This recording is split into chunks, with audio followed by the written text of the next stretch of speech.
Hello and welcome back to Mission Impressionable. This week, Mercenary Kings. It's actually a game I've kind of wanted to play for a while. Even though I was never very good at them and didn't play them a lot, I've always really liked the Metal Slug games, and this game looked a lot like those. So, well, what was it like, right? It actually does have a very Metal Slug type feel. There's some differences, of course. Like you have a dodge roll, which is pretty nice. I eventually found out there's a melee button. I hadn't really even thought of it. But, yeah, like, in Metal Slug, you know, if you get up next to something, you'll melee it automatically, whereas this, you have to, you know, actually hit a specific melee button.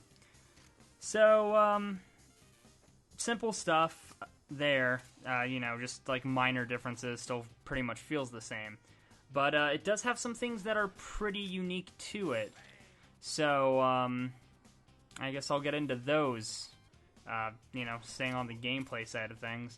One thing that I noticed right away was the reloading system. So, like, your gun actually runs out and you have to reload it occasionally. And the thing that's really cool is it has a Gears of War's kind of reloading system where... and I just kind of use that as reference because it was the first place I ever saw it. But you can, you know, reload at any time. But when you're reloading, you can hit the bar to like finish reloading earlier if you hit it at the right time. And if you hit it in the sweet spot, you get like powered up shots. So it kind of, you know, gives you a little more incentive to like get good at the quick reload there. And then there's also a, like, crafting system and stuff to it. You can also carry stuff with you. So, for example, in the tutorial section, which is nice, short, and sweet, you know, they give you C4, and you find out, oh, okay, you can pick up C4, you can place it on walls to blow those up. They also give you, like, health packs and stuff, so you can, you know, recover your health when you need to. You can buy a riot shield that blocks projectiles. And then, so for the crafting system, enemies will drop, like, different parts and stuff. And you can pick those up and you can use them to craft better stuff. So, like, I was kind of looking at what was available as far as gear goes.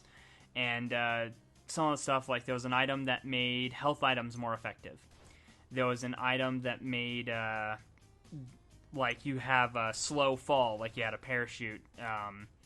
Then there was another one that makes it to where, like, enemies always drop materials, but they're less likely to drop rare materials, so it's kind of had a drawback to it as well, which was kind of cool. So, you have your home camp area where you pick up missions, you can, like, craft gear, you can get new weapons, you can buy supplies and stuff. And then you have your missions. I only really messed with one mission, which I actually failed because I died too many times. And, yeah, the missions play very Metal Slug-like. You're going through, you're killing stuff. The mission I had was like a rescue mission, so my objective was to find and rescue someone, which I never managed to actually pull off. But, from what I played of it, I really enjoyed it. I plan on going back and playing more of the game. One thing that I love about it, and actually part of what drew me to it, was the art style. The pixel art's actually by Paul Robertson, which is the same guy who did the Scott Pilgrim game, another one of my favorites. He also did an animation that I really like called Kings of Power 4,000,000,000%. And you might also recognize his work from Gravity Falls. He did work for a couple of episodes for that as well, which I thought was kind of cool. But yeah, that pretty much covers what I have to say on this game. Like, if you like Metal Slug, this game feels a lot like Metal Slug. There seems to be kind of a story there. You know, has some little like Metal Gear-esque like codec moments in the beginning, and you know, a cutscene and stuff, kind of explaining everything. And now, I have read some stuff that say, like, the game gets kind of repetitive, like, there may be different missions, but you're going to be on the same map, and then when you want to unlock more maps, it's, like, the same kind of missions, but harder. But honestly, I don't see anything wrong with that. Like, Metal Slug was a game that I went to and play because, like, I know what to expect of it. And I hear good stuff about the bosses in this game, which, you know, it's, again, something I went to Metal Slug for, was, like, there were some cool bosses in it when you got to them. And I just think this game is, like, great. You know, it's a perfect homage to Metal Slug. It looks great on its own. It has its own unique mechanics to it, and really stands up on its own. So I like it, and I would say it's definitely worth a check out. And that covers it.